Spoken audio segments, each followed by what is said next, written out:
I think one of the most important judo moves you've taught me, and that every meditator should learn about, is to reframe the moment of waking up. Because most of us use that moment of waking up from distraction to beat the crap out of ourselves. But in fact, you're saying you should view it as a victory. Exactly. So we're lost in some thought, and then at a certain moment, we become aware of that. We wake up from being lost. And as you said, the usual tendency is for the mind then to jump in with a judgment, oh, I was lost again, for the 10,000th time, and then berate ourselves for that happening. But the reframe, which is so powerful and so delightful, really, is in that moment of going from having been lost to being awake, to being aware, to actually highlight first the fact that we're now aware again, we're now awake again.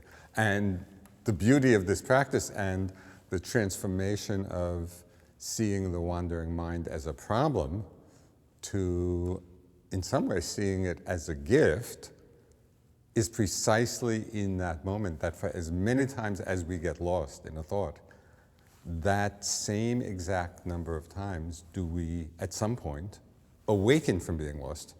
One of the great tools you've given me that is something you talk about with your students all the time is that moment when you wake up, there's a little thing you can say to yourself, which is, how amazing. Which takes you right out of self-flagellation and into something much more positive. Well, it is an amazing moment when we make that transition from having been lost to being aware of what's happening. In a way, it's very encouraging because it reminds us that this clarity actually is possible, and we can train ourselves to be in the clarity more and more often. What exactly should we be reveling in that moment? What is amazing to see?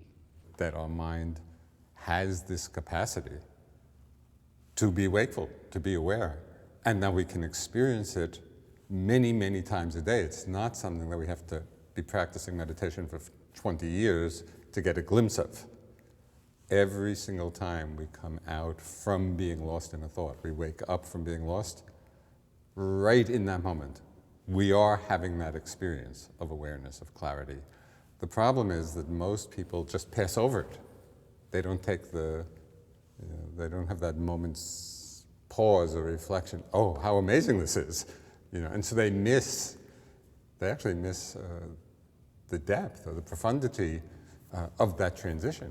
I missed it for years because when I initially heard the meditation instructions, I thought, oh, I'm going to win this meditation thing. Like, I'm just going to nail it. So I skipped the part where you have to begin again because I was like, I'm just going to stay with the breath or whatever the object is because I'm just going to kill it.